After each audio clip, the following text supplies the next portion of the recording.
When a stranger barged through my lake cabin gate waving hot dogs and claiming my dog for a party, I thought it was a joke until his HOA president mom backed him up. What started as a barbecue demand turned into a full-on property war. Watch how I held my ground and turned their entitlement into a lesson they'd never forget. When a grown man I'd never met shoved open my lake cabin gate with one hand and waved a pack of raw hot dogs in the other while yelling, "Mom said you'd let us use it for the weekend," I thought it was a prank until he pointed at my private dock like he owned it. Claimed the HOA approved it and told me to start up my grill before his buddies arrived. It was 8:42 in the morning. My coffee hadn't even cooled. That was the exact moment I realized retirement at the lake wouldn't be peaceful. Not because of bears, storms, or solitude, but because some people believe entitlement is a birthright, especially when mommy's on the HOA board. I calmly stood up, walked to the gate, locked it behind him without a word, and dialed the sheriff as he tried to explain how I owed him a holiday party. He didn't know that was the last time he'd see his mother's SUV outside a courtroom. It all began with the gate, and I never imagined just how far this twisted barbecue war would go.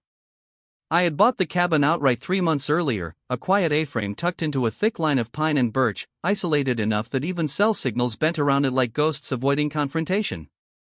After 24 years of service in the Army, I didn't ask for much, just some early mornings, a lake that didn't talk back, and the occasional grilled trout.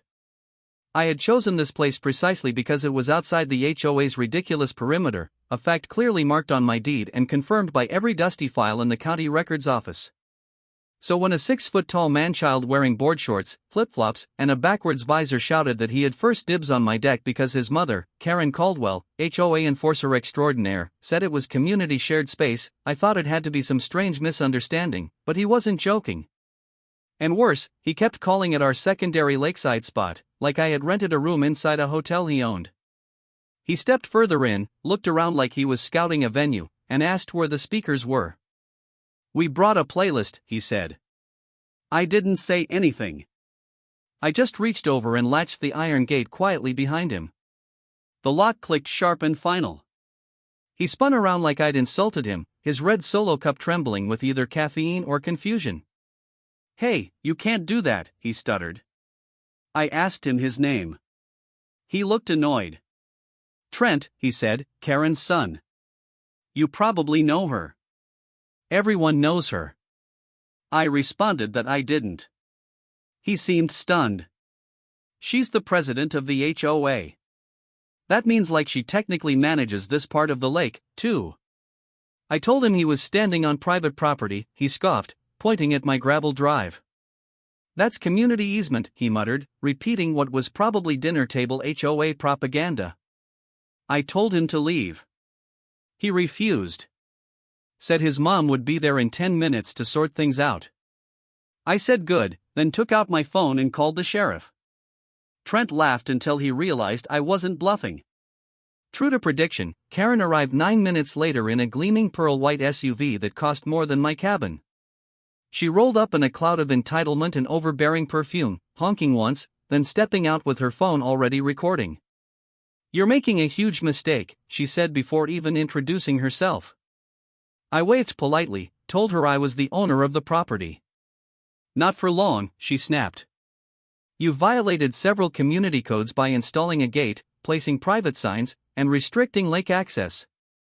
I pointed out that her SUV had already crossed the gate line before it was closed and that her son had entered without permission. "It's community access," she repeated, eyes bulging. I asked if she had read the boundary survey. She ignored the question. "I suggest you unlock that gate before things escalate," she said with a smile that suggested she thought she was doing me a favor. I informed her the sheriff was on his way and would be more than happy to discuss escalation. She called me petty. Her son called me crazy. I just walked to my porch, sat down, and kept drinking my coffee. Karen didn't leave. She paced. She called someone. Her son kept trying to jiggle the gate. The SUV, caught just beyond the latch, was now trapped inside my property. I had no intention of touching it, but I wasn't about to open the gate either. This wasn't pettiness. This was boundary enforcement, something the HOA apparently wasn't used to experiencing from the other side. I could see them both getting frustrated. Trent began walking in circles like a tiger in a zoo enclosure while Karen leaned against the SUV, muttering loudly into her phone about taking back control of the neighborhood. She called someone from the HOA board, possibly trying to summon backup. I stayed silent. When the sheriff arrived 20 minutes later, Karen lit up like a politician at a press conference. She approached him, voice dripping with false grace. "Oh, thank God you're here. This man is holding my son and vehicle hostage on community property." The sheriff, a calm older man with a clipboard and very little patience for drama, asked for documentation. Karen waved her hands. "He's violating Lakefront Code 4.1.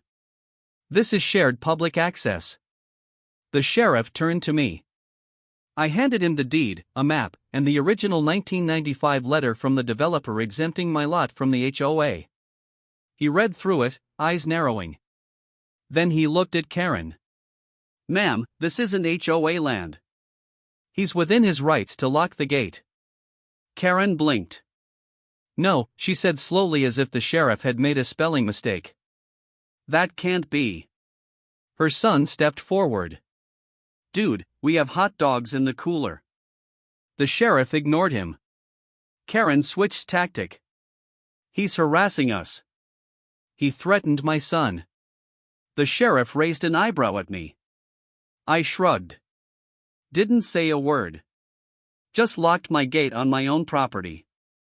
He nodded and asked Karen if she wanted to move her vehicle off the land. She folded her arms. "Not until he apologizes." The sheriff looked stunned. "Apologizes for what?" Trent answered, "For being a jerk about a harmless barbecue." The sheriff closed his notebook. "You're going to need to leave now." Karen stood frozen. "I'm not walking. My vehicle's in there." The sheriff looked at me. I said she can leave it and come back when she's ready to be respectful. "The car's not going anywhere." Karen took a step forward, then stopped. She realized the sheriff wasn't going to help her reclaim her imaginary empire. She tried one last threat. "This isn't over," she hissed. "You're going to regret this." I told her I'd heard those words before in far worse situations. She and Trent turned around and walked away down the gravel drive. The SUV sat behind the gate like a monument to unchecked arrogance, sun glinting off its pristine surface. I watched them disappear through the trees, then turned to the sheriff. "You ever seen something like this?" I asked. He chuckled. "You wouldn't believe the things people think they own." I nodded, then walked back to my porch, my gate still locked, my coffee finally cool. What I didn't realize then was that this little holiday skirmish was only the beginning. Because Karen had more than just an SUV to lose, and I had a whole summer to defend what was mine. The morning after Karen's dramatic retreat down my gravel drive, I woke up to the sound of tires crunching in a rhythm far too slow and deliberate for any delivery truck. I stood on my deck in a flannel shirt and coffee in hand, watching as a familiar white SUV sat trapped behind my locked gate, resting on its windshield like a quiet judgment from the forest itself. Karen hadn't come back for it, which was odd given her high and mighty insistence the day before. I figured she'd return with reinforcements or a locksmith, but neither showed. Instead, at 9:17 a.m., a gray minivan pulled up just outside the property line, and Karen stepped out dressed in a new set of pearls and a business casual ensemble more appropriate for an HOA meeting than a retrieval mission. Her expression was different, less combative and more performative, like a politician shaking hands before a debate she knew she was about to lose. She waved at me with forced enthusiasm, then immediately raised her phone and started recording. I sipped my coffee and stared back. From the passenger side of the minivan emerged an even more absurd character. The HOA president himself, Rick Mulallery, a balding man with a clipboard, a branded windbreaker, and the self-importance of someone who'd never been told no by a shrubbery ordinance. Karen gestured to the gate with a flourish like she was unveiling a crime scene. Rick stepped forward, looked through the bars at the SUV, and nodded gravely as if this was the fallout of some HOA constitutional violation. Then with pomp and unnecessary ceremony, he called out to me, "Sir, you are in violation of Community Regulations 12A and 14B concerning obstruction of shared access and unauthorized gating of easement land." I laughed genuinely. It echoed off the water and startled a nearby heron. I walked down the porch steps and approached the gate calmly, stopping just shy of the lock. You mean the land that's not under your jurisdiction with a gate I installed legally and a vehicle that trespassed through it without permission? Rick cleared his throat. The HOA has received multiple complaints regarding your behavior yesterday, including hostile conduct, property entrapment, and creating a community disturbance. I raised an eyebrow. Community disturbance? From whom? The only people here were me, Karen, and her adult Boy Scout, who tried to claim my grill like he was planting a flag on the moon. Karen stepped forward, her voice syrupy and sarcastic. We are willing to let this go if you simply unlock the gate, allow me to retrieve my vehicle, and acknowledge that your behavior was unnecessarily aggressive. I stared at her. You want me to apologize for locking my own gate on my own land? Rick jumped in before she could answer. Let's not make this harder than it has to be. If you refuse to comply, we'll be forced to fine you for non-compliance with community standards. I leaned against the gate post, unbothered. I'd love to see how you find someone who isn't in your HOA. That shut Rick up for a moment. Karen stepped back and began furiously texting someone, most likely other board members or whichever lawyer she kept on speed dial. I could hear her muttering the words slander and malicious entrapment under her breath. Rick, meanwhile, took out his phone and began snapping photos of my property, my signs, even the lock itself, as if documenting some ancient relic of wrongdoing. I pulled out my own phone and began filming him right back. Smile, Rick. You're trespassing just like Karen did. That made him flinch. He glanced at the boundary marker nailed into one of the pines, the one that clearly stated private land, not HOA governed, and shook his head as if the facts themselves offended him. They left 15 minutes later, Rick grumbling about taking it to the board and Karen warning me she would make some calls. I waited until they were out of sight before dialing the county assessor's office and confirming once again that my lot was fully exempt. I then emailed myself all documentation, the deed, the exemption clause, and the original development plans for the subdivision, every bit of evidence I'd need when this circus turned into a courtroom. Because by then, I knew Karen wasn't going to let this go. The SUV was symbolic now more than just a vehicle. It was her presence, her will, stuck behind the gate of someone she couldn't control. And nothing, I mean nothing, enraged her more than losing control. By the third day, the story had mutated. Flyers appeared in nearby mailboxes accusing me of aggression toward community members, hostile lockdowns, and even potential violence. Karen had clearly used the HOA newsletter as her personal propaganda channel. I found one flyer stapled to a community board by the mail kiosk, complete with a badly photoshopped image of me standing behind the gate with a menacing expression. Except the image was cropped from my own security footage, and I recognized the timestamp. She'd somehow accessed one of the security feeds from her son's phone and manipulated it. That's when I knew it wasn't just about the car anymore. She was launching a smear campaign. I took the flyer, brought it home, scanned it into a file, and added it to the growing evidence folder. I wasn't angry. I was methodical. It wasn't the first time I dealt with someone mistaking noise for power. I had once been stationed under a commander who barked so much no one noticed. He'd never won a field drill. Karen was that same kind of tyrant, obsessed with perception, allergic to truth. Later that evening, a neighbor I barely knew, a quiet widower named Joe, who lived 2 lots over, stopped by with a cooler of lemonade and a tight-lipped grin. I heard the HOA's calling you a troublemaker, he said with a chuckle. I figured I'd come see for myself. We sat on the porch, watching the light shift on the lake. He glanced toward the locked gate and the SUV parked like a trapped animal behind it. I never liked that woman, he said finally. She tried to fine me for hanging a flag on my own garage. Claimed it disrupted the neighborhood aesthetic. I thanked him for the lemonade and he tipped his hat. You hold your ground, he said. Some of us are rooting for you quietly. That meant more to me than I expected. I didn't move here to fight. I came for silence, but if silence wasn't an option, I'd fight like someone who trained for decades to win patiently. The next morning, just before sunrise, I heard motion down by the gate. I grabbed my binoculars and peered through the window. It was Trent alone, hood up, flashlight in hand. He was trying to tamper with the gate lock. I waited a few moments, then flipped on the new motion sensor floodlight I had installed the day before. It blasted him like a stage spotlight. He froze, squinting, then tried to scurry off like a raccoon. I hit the speaker button on my porch camera system. "Hi, Trent." "Smile. You're on trespass cam." He flipped me off and ran. I didn't chase him. I just copied the footage to a thumb drive and made a second copy to email the sheriff. By noon, I'd filed an official trespassing complaint. When the deputy reviewed the footage, he smirked. "You got yourself a real problem, family," he said. "Don't worry, we'll have a word." I thanked him, then asked about the SUV. "So long as it's not damaged and you're not interfering with its removal, you're in the clear."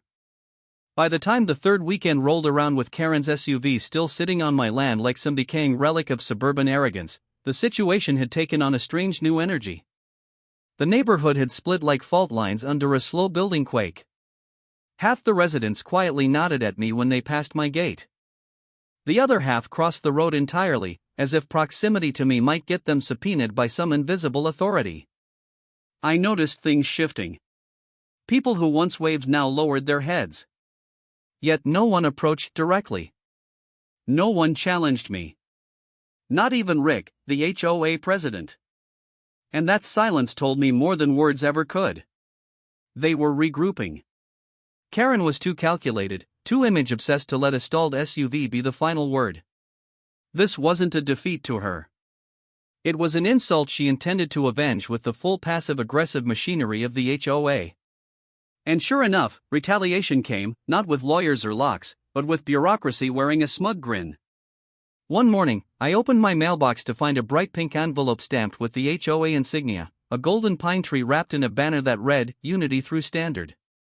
Inside was a formal notice claiming I owed a $500 fine for violating Community Disruption Statute 6C due to uncooperative behavior during an HOA-endorsed gathering. I laughed so hard I had to sit down on the porch steps. An HOA-endorsed gathering. That idiotic barbecue demand from Karen's son had now been retroactively labeled a sanctioned event. I reread the line again to make sure I wasn't hallucinating. They had actually tried to rewrite history into policy. That was the moment I stopped laughing. The fine was followed by an email the next day, this time from Karen herself, written in a tone that mixed legalese with sugary menace. She accused me of fostering an atmosphere of intimidation, of refusing to participate in neighborhood unity efforts, and of damaging HOA morale. That last part nearly made me snort coffee out of my nose. Damaging morale. What were they? A middle school pep squad. Still, I printed the email, highlighted every threat she disguised as a courtesy, and added it to the ever-growing folder labeled Caldwell Folly. I didn't reply. I just sent a copy to my attorney friend Mark, a quiet guy I served with in Germany, who now handled real estate disputes back in the city. He called me an hour later laughing. "This is the dumbest thing I've ever read," he said. "But it's brilliant in how dumb it is. They're not actually trying to win anything. They're trying to wear you down." I asked what he recommended. He told me to sit tight, document everything, and wait for them to escalate because once they did, it would backfire so hard they'd feel it in the HOA bylaws for years. So, I waited and sure enough, they escalated. That Friday, a neighbor named Bethany, someone I had spoken to exactly once at the grocery store, marched down the road in yoga pants and sandals, holding a phone high like a torch. She began filming my property from the public side of the gate, narrating in a whispery, concerned tone about how she feared for the emotional well-being of the community. I could hear her murmuring phrases like isolationist behavior and potential aggression as if I were some rogue warlord preparing for siege. I stood on my porch sipping iced tea while she performed her little documentary. When she turned to leave, I called out, "Don't forget to tag me. I want the views, too." She flinched like she'd been caught peeking into someone's diary. Later that evening, the video showed up on the HOA's Facebook page under the title "Concerned Neighbors Speak Out." It had all the flair of a poorly made true crime teaser. I watched the whole thing, counting 6 separate lies and 3 wildly inaccurate claims about my property boundaries. I reported the video for misinformation, saved it to my legal archive, and then decided it was time to fire back. Not with anger, not with lawsuits just yet, but with cold, undeniable facts. The next morning, I drove to town and bought 2 new motion-triggered cameras, laminated no trespassing signs, and a handful of bright yellow stakes. I returned home, mapped out my boundary lines using GPS and the original 1995 exemption plat, then installed the stakes every 10 feet along the edge of my land with legal citations printed in large font. I positioned the cameras so they captured every footstep, every car idling too close, and every nosy neighbor with a gimbal. I even put up a new sign that read, "For HOA clarification, please contact the county assessor." It was petty, but it was legal and effective. The next few days were blissfully quiet, not a peep from Karen, not a whisper from Rick. Even Bethany retreated to her garage yoga kingdom. I thought maybe, just maybe, they'd finally realized I wasn't playing defense. But then Sunday came, and with it a new scheme, one that made me laugh and grind my teeth at the same time. At 6:42 a.m., a tow truck rumbled down my road. It was bright orange, clunky, and had that distinct rust rattle that meant it hadn't passed inspection in years. The driver was a teenager with acne and a vape pen. And as he backed up to my gate, I stepped onto the porch and asked if he was lost. He shook his head, checked a clipboard, and pointed to the SUV behind the fence. "I'm here to tow that out," he said. I asked who called it in. "A Caldwell lady," he said. "She said it was stranded." I smiled. "Did she mention it's on private property?" He looked unsure. I asked if he had the title. He said no. I asked if he had a court order. Still no. "Then I'd suggest you leave before this becomes an incident," I said calmly. The kid blinked, looked at the cameras, looked at the gate, then muttered something about bad clients, and peeled out of there like the road was on fire. I called the sheriff and reported the attempt. They said they'd note it and follow up with Karen, who was apparently still pretending her car had been kidnapped. That evening, Karen herself arrived on foot, wearing sunglasses so large they could double as windshields. She stood at the gate with her arms crossed, lips pursed, glaring at her SUV as if it had betrayed her by not developing sentience and fleeing. She didn't say a word. She just stood there for 15 minutes before finally speaking. "You could have just let it go," she said quietly. I replied that I had. She was the one who chained herself to a fantasy. She shook her head. "You think you're the hero, don't you?" I answered, "No, I just didn't want liars taking over my peace." She turned and walked away, shoulders stiff, as if she were made of grudges instead of bone.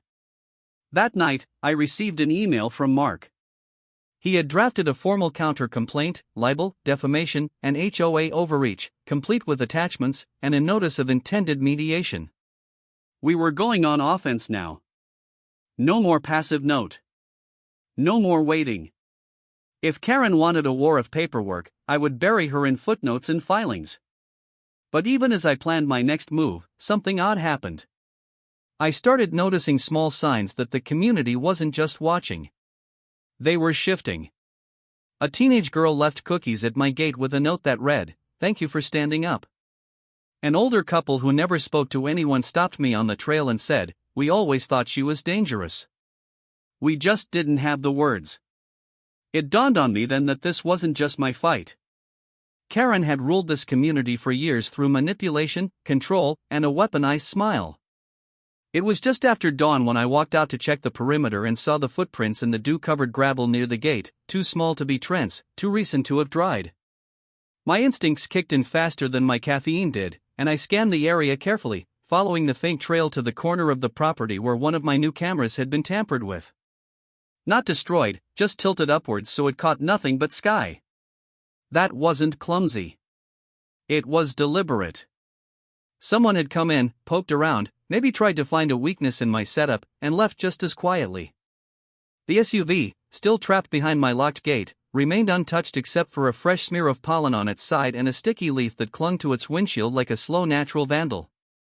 I took a picture of the camera's new angle, reset it to its proper view, then spent the next 2 hours walking the entire perimeter with a flashlight and a sharpened awareness in my gut. This wasn't just trespassing anymore. This was preparation. Someone was scouting my defenses, and I had a strong suspicion who was behind it. Later that morning, a pickup truck pulled into the edge of the gravel drive. I didn't recognize the vehicle, but the man who stepped out looked vaguely familiar. He wore khakis, a collared shirt, and the permanent squint of someone who'd spent a few too many years in courtrooms and city hall meetings. "You the cabin owner?" he asked politely. I said I was. He introduced himself as David Lorne, a mediator hired by the HOA to facilitate what he called a resolution dialogue. I laughed and asked if that was just a polite way to say they wanted to avoid getting sued. He didn't flinch, just opened a leather folder and handed me a printout titled Community Harmony Proposal. It outlined a list of suggested reconciliations, including me allowing Karen to retrieve her vehicle without public spectacle, withdrawing any legal counteractions, and attending a neighborhood brunch to restore interpersonal goodwill. I stared at the paper, then asked if this was serious. He said it was drafted with unanimous board support, though I had a feeling that unanimity had come with threats and forced smiles. I handed the folder back without reading further and told him I'd be happy to discuss harmony the moment Karen publicly acknowledged her trespass and withdrew her fabricated complaints. He paused, then offered a second proposal, this time verbal. What if she pays for the tow and makes a quiet exit? I asked if that included a public apology and removal of the libelous HOA postings. He said no. I said goodbye. By noon, a second video surfaced online. This one showing Karen standing near my gate with a sad expression talking about the community's struggle against isolation and fear. It was staged perfectly with soft background music and close-ups of the SUV edited to look like a neglected relic of injustice. She called it an emblem of how one man can destabilize a shared dream. That phrase made my skin crawl. Her manipulations had reached a theatrical level, and worse, the comments section under the video was filled with gullible support from people who had never set foot near my land. That's when I knew I needed to make a move of my own. Not retaliation, but something more permanent, something symbolic. The gate had become a line in the sand. It was time to turn that line into a wall. I spent the next few days building it. Not a literal wall, but a new perimeter fence that would prevent any vehicle, foot, or drone from sneaking in without my permission. I sourced cedar wood and welded wire from a local supplier, rented a post hole digger, and mapped out a path that extended around the full perimeter. It was legal, permitted, and fortified with signage, surveillance, and motion alerts. Every corner had a camera. Every gate had a unique lock. And around the SUV, I built a smaller secondary enclosure, not touching the vehicle, not obstructing any access, but boxing it in with a polite yet unmistakable message. This does not belong to you anymore. I called the sheriff's office and had an officer inspect the work. He approved it without hesitation and even chuckled. "You're not messing around," he said. I replied that I was tired of being polite while they weaponized civility. News spread faster than I expected. Within 24 hours, the neighborhood buzzed with rumors about my military-grade barricade and fortified compound. A few curious neighbors even drove by to see for themselves. And I watched from the porch as one car after another slowed, paused, then drove off silently. I wasn't hiding. I was reminding everyone that just because you're surrounded by trees and quiet doesn't mean you're defenseless. That evening, I received a knock on the gate. It was Trent again, alone this time. His hoodie pulled up over his head like a teenager trying to be inconspicuous. He didn't yell. He didn't threaten. He just stood there and asked, "Can I at least get her car back?" I told him the gate could open anytime she issued a written statement of apology and retraction. He looked down at his shoes. "She'll never do that." I nodded. "Then the car stays." He sighed, muttered something about her being impossible and walked away, shoulders slumped like the fight had finally drained out of him. For a brief moment, I almost felt bad for him. Almost. 2 days later, an envelope appeared at my doorstep with no return address. Inside was a single-page document, a withdrawal notice from the HOA board stating that Karen had been removed as acting president due to unauthorized community representations and ongoing personal disputes. No apology, no admission of guilt, just bureaucratic language trying to sanitize the wreckage. I pinned the letter to my fridge and poured myself a drink, but I knew better than to celebrate. Karen wasn't the type to bow out. She was the type to go underground and come back sharper. Still, it was a win, and I intended to enjoy it. The SUV, now fenced in on all sides, became something of a local landmark. Kids rode by on bikes and whispered rumors about it. One boy said it was haunted. Another claimed it belonged to a criminal. I let the myths grow. It was better than explaining the truth to every curious passerby. But the real victory wasn't in the fence or the videos or even Karen's removal. It was in the silence. For the first time in weeks, there was no new complaint in my inbox. No late-night rustling near the gate. No staged photo ops from the self-appointed queen of suburban warfare. Just stillness. The lake returned to its mirror state. Birds nested again near the porch. I even saw deer wandering down toward the dock, no longer spooked by the scent of conflict. But beneath that peace, I stayed alert because I knew Karen too well now. She wasn't just licking her wounds. She was plotting her next move. And this time, I'd be ready. Because the fence wasn't just a barrier. It was a promise. One no entitled neighbor would cross again without consequence. The court summons arrived folded neatly between a grocery flyer and a landscaping coupon, as if it were just another mundane piece of life's routine. But the moment I opened it and saw Karen Caldwell's name listed under plaintiff and mine under defendant, I knew she had found her next move, and she was betting everything on a spectacle. She wasn't filing over the SUV, nor about trespassing, nor even defamation. She had taken a different route entirely. The document alleged emotional damages, citing anxiety, insomnia, and social reputation erosion, brought about by what she called my aggressive barricading and public humiliation tactic. She claimed her inability to access her vehicle had caused her profound distress, disrupted her role in the HOA, and rendered her socially paralyzed within the community. She was suing for $5,000 and a court-ordered apology. I laughed, not because it was funny, but because the sheer audacity of it felt like something written in the third act of a bad soap opera. But there it was, printed on official letterhead, a court date circled in red. I didn't panic. I made a phone call. Mark, my real estate attorney and longtime friend, barely held back laughter when I read the complaint aloud. He asked if she included any medical records with her claim of emotional damage. I said no. He asked if she had pictures of injuries, anything resembling proof. I said she included screenshots of her Facebook account where people commented, "Shame," and "What happened to the SUV?" That was her evidence. Mark chuckled and said, "Perfect. She's handing us the win." But we didn't walk in arrogant. We walked in methodical. We prepared a countersuit.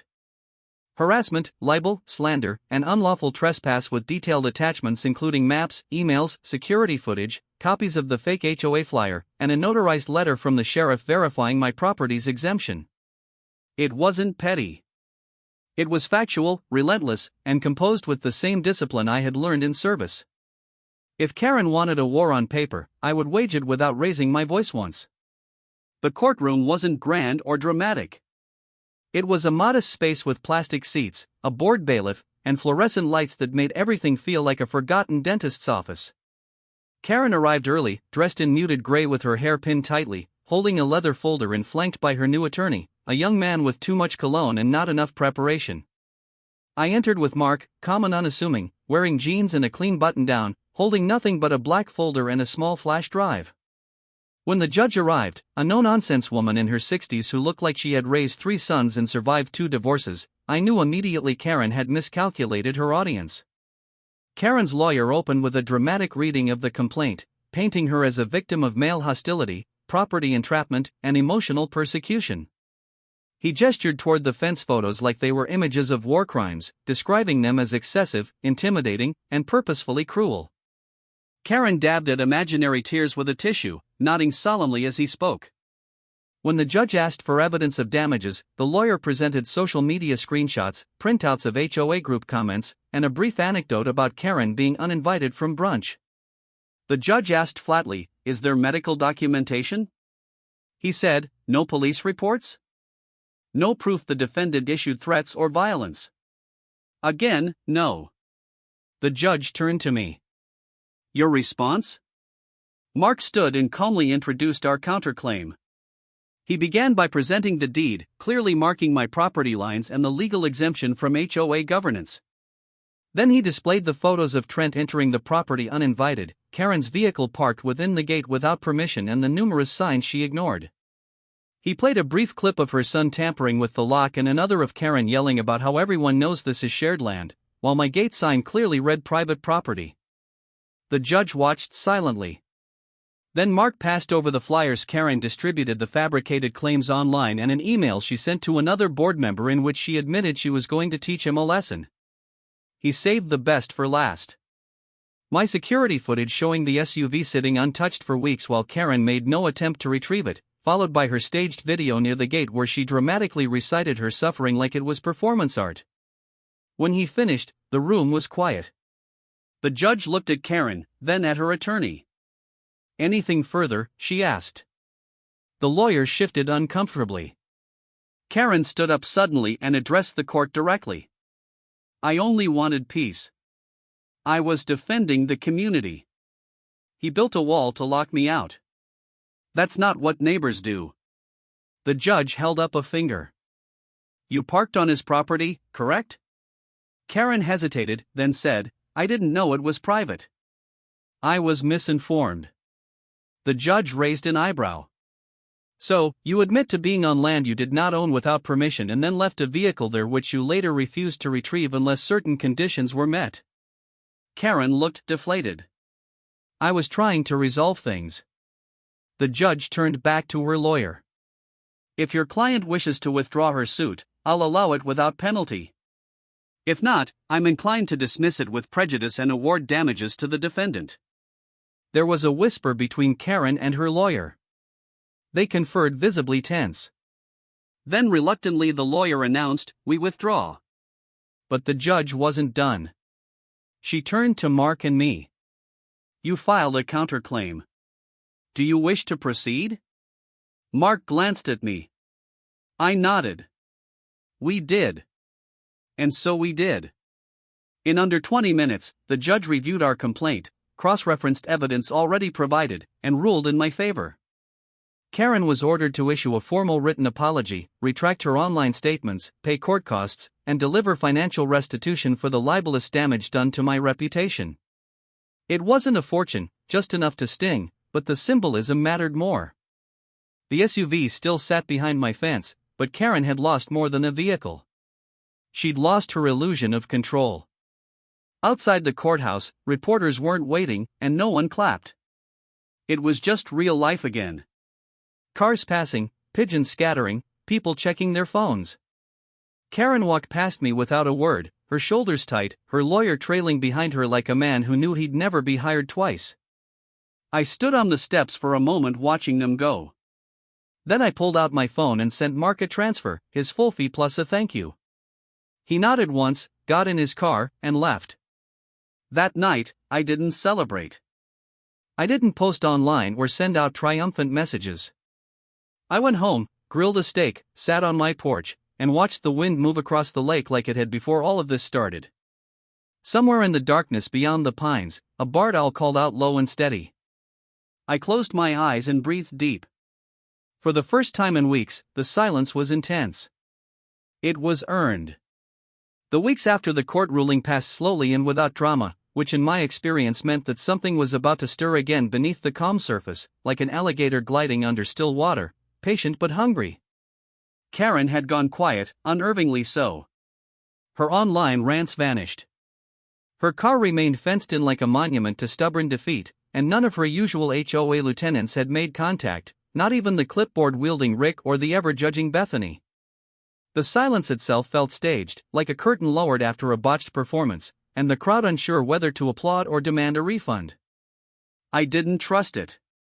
I checked my cameras daily, walked my boundary lines twice a week, and even set up a backup solar battery for the motion sensors just in case someone decided to get creative after dark. I wasn't paranoid. I was practiced. You don't spend years in the military learning to recognize patterns of attack just to ignore one when it arrives in a different uniform. Karen might have lost in court, but she hadn't vanished. And sure enough, her next move wasn't loud. It was precise, sneaky, and entirely within the limits of what most people would call legal mischief. It started with the lock. I walked down one afternoon with the intention of opening the gate to do some minor repairs on the fence line when I noticed the latch had been tampered with. Not broken or cut, just replaced. The mechanism was different. Mine had been a standard heavy-duty sliding bolt with a coated padlock, but now it had been swapped with a chain and a commercial padlock that wasn't mine. For a moment, I thought I'd lost my mind. But then I saw it. Deep in the dirt beside the gate was the rusted outline of my old lock, tossed carelessly aside. Karen, or someone on her behalf, had come in, removed my lock, installed their own, and assumed I wouldn't notice until it was too late. I stood there staring at the new chain, stunned not by the audacity of the act, but by how subtle the game had become. They weren't trying to break in anymore. They were trying to trap me, flip the optics, turn my fence into their leverage, because once I cut that chain, they could claim vandalism. Once I touched it, I'd be the aggressor again. So, I didn't touch it. I took pictures from every angle, recorded a video commentary, then drove to the sheriff's office and filed a property tampering complaint. The deputy on duty, the same one who'd laughed at Karen's flyer weeks earlier, narrowed his eyes and asked the one question I had been dreading. "You ever give her a spare key?" I said, "Absolutely not." He nodded and logged the report, but I could feel it. That slight shift in tone when the system starts growing weary of small-town chess games. They'd help me, sure, but the more it dragged on, the more I would have to prove that I wasn't the one escalating things, which meant I had to win the next move with absolute clarity. So, I went back home, called the locksmith, and asked a simple question. What's the most secure, most legal, most unbreakable fence gate solution money can buy? And he answered without hesitation. A fully enclosed decorative perimeter barrier with embedded access certification. The build took 3 days. I hired a contractor from outside the area.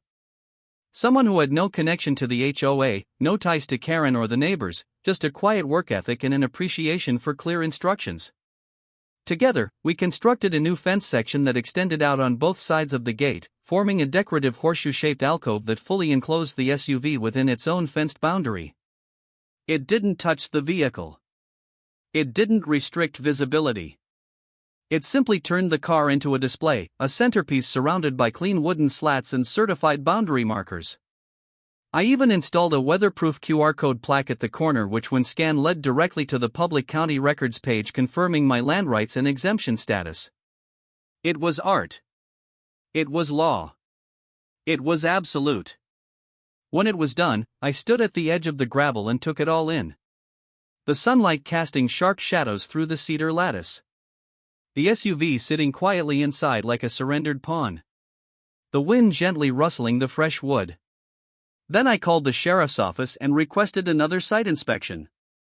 The same deputy came out, clipboard in hand, and walked the entire enclosure with me.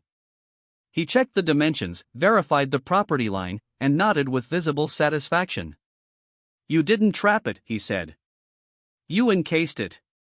I said, "Exactly." He smiled, signed the compliance sheet, and told me, "Well, it's yours now, at least visually." I asked what that meant. He shrugged. "I mean, technically the vehicle's still registered to her. But after this long and now with the fencing, she'll probably have to file an abandonment report or a claim just to get it towed. And to do that, she'd need to explain why it's been here all this time." I nodded. "Which she won't." He smiled again. "Which she won't." The next week passed without a single incident. No videos, no visitors, no fake tow trucks. Then on a windy Tuesday afternoon, a white sedan pulled up just outside the fence. Karen stepped out alone. No sunglasses, no recording. She wore jeans and a jacket and stood silently at the edge of the drive, staring at the vehicle like it was a grave marker. I didn't go out to meet her. I watched from the porch, sipping coffee. She didn't try to speak. She didn't call for help. She simply stood there for a long time, maybe 15 minutes, then walked slowly around the outer edge of the new fence, reading the signs, examining the construction, trying to find a weakness, but there was none. It was elegant and absolute. She returned to her car, sat for another few minutes, then drove away. That was the last time I saw her near my land. 2 days later, I received an official vehicle abandonment notification from the sheriff's office along with a request for statement. I responded immediately, included every photo, report, and timestamp I had, and within the week, the county issued approval for removal. Karen was given 30 days to claim the vehicle or forfeit it to auction. She didn't respond. On the 31st day, a legal tow truck arrived with 2 deputies observing. They entered with a permit, loaded the SUV carefully onto the flatbed and drove off with it like a ghost being exorcised from my land. I didn't cheer. I didn't gloat. I just stood by the fence, hands in my pockets, watching the dust settle on the empty space where her presence had lingered like a curse. That night, something changed in the air. The lake felt different.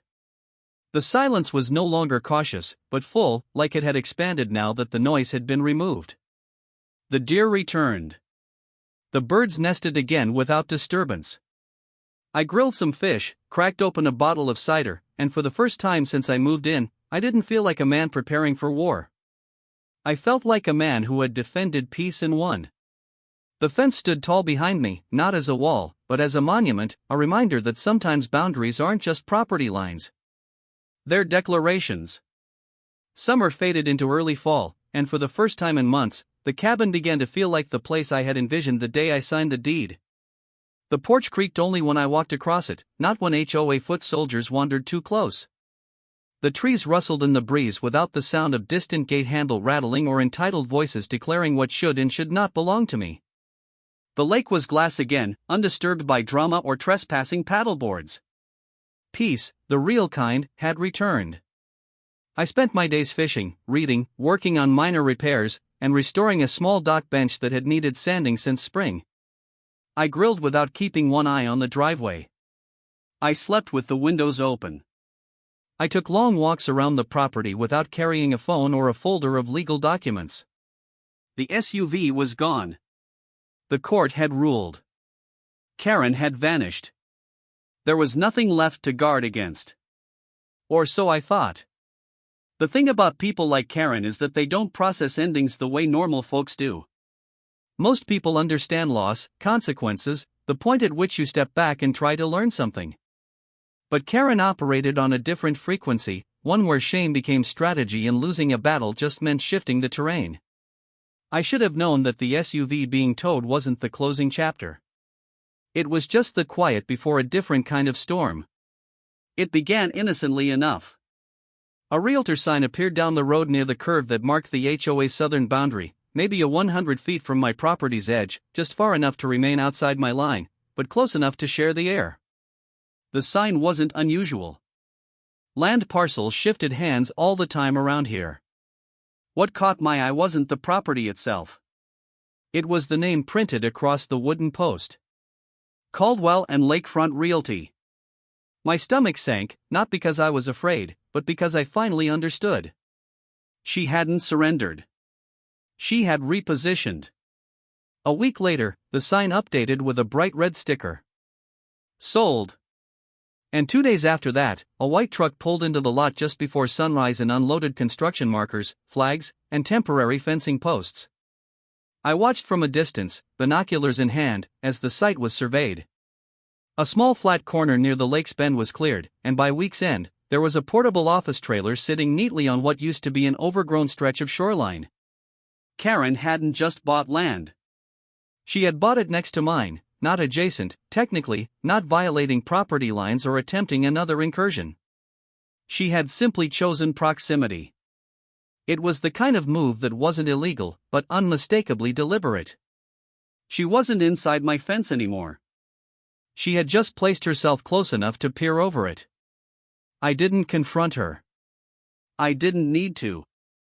I waited. Days passed, then a week. The trailer remained closed most of the time, though a few unfamiliar cars began showing up. Local contractors by the look of them, and a man in a windbreaker with a clipboard who seemed to spend more time measuring imaginary boundaries than actually building anything. And then one morning while I was raking leaves by the porch, I saw Karen herself standing at the edge of her new lot, arms crossed, staring at my cabin like she was trying to imagine it gone. She didn't wave. Neither did I. We stood there maybe 50 yards apart, not as enemies, but as two forces that had survived war and now shared a cold, unspoken treaty. She had tried to own my land. Failing that, she had decided to own the view. But what she didn't realize was that by planting herself just close enough to watch, she had revealed her last weakness. She still needed me to lose in order to feel like she had won. So I started building again, not out of panic or retaliation, but because I knew what would come next. She would try to frame herself as the patient victim of a difficult neighbor, quietly attempting to develop land while I supposedly monitored her every move. She'd claim I was harassing her simply by existing. She might even try to have her plot reclassified to include shared shoreline access. The HOA would support it, of course, though they could no longer control my lot. But proximity gave them hope. It gave her hope. I would not give them an inch. I extended my fence another 20 feet along the eastern edge, reinforcing it with a low privacy wall that doubled as a windbreak. I added a second camera facing outward, capturing the boundary line with exact detail. I planted a thick row of native shrubs between the properties, approved by the county, non-invasive, and tall enough to obstruct any casual sideline within months. I did everything by the book, and I kept records of all of it. The difference this time was that I wasn't alone. Neighbors who had once been neutral now came by with quiet nods and kind words. One man dropped off a thermos of cider and muttered that Karen's purchase had spooked everyone on the board. Another woman left a note in my mailbox thanking me for standing your ground when we couldn't. Even Joe from 2 lots over stopped by to deliver a bottle of aged whiskey with a handwritten label that read simply for the commander of the fence. It wasn't much, but it was enough to know I wasn't the villain in the narrative she tried to create. People had seen what happened, and they hadn't forgotten. Karen never said a word. She came and went in silence, her crew hammering stakes and stringing survey lines. But no foundation was poured, no lumber delivered, just marking, planning, watching, always watching until one morning she arrived alone, walked to the edge of her lot, and placed a single folding chair facing the lake. Then she sat down and stayed there for nearly an hour, doing nothing but staring straight ahead. I sat on my porch the entire time, sipping coffee, reading a book, not once acknowledging her. Eventually, she left, folding the chair and placing it in the back of her car like it had been a ritual, not a task. That was the last time she came. The following week, the trailer disappeared. The flags were removed. The construction notices vanished and the lot fell silent. A month later, a new sign replaced the Caldwell Realty board. It read available, then below it in smaller text. Buyer backed out due to title complications. I never bothered to investigate what those complications were. I didn't need to. I just smiled, walked down to the fence, and looked out at the empty lot, now dressed in morning fog. The war was over, not with gunfire or a dramatic finale, but with silence, the kind that speaks louder than all the threats and gate-shaking tantrums she had thrown. She had tried to take what wasn't hers. She had tried to twist rules, twist people, twist reality, but in the end, she had failed. Not because I fought harder, but because I never stooped to her level. I simply held the line the same way I always had. I returned to my cabin and packed away the last of the documents, the legal folders, the video files, the flyers, the photos. I stored them in a waterproof box and locked it in the crawl space. Not out of fear, but for history. Because someday someone else might buy a piece of land around here and wonder how it came to be that one cabin stood taller, prouder, and more peaceful than the rest.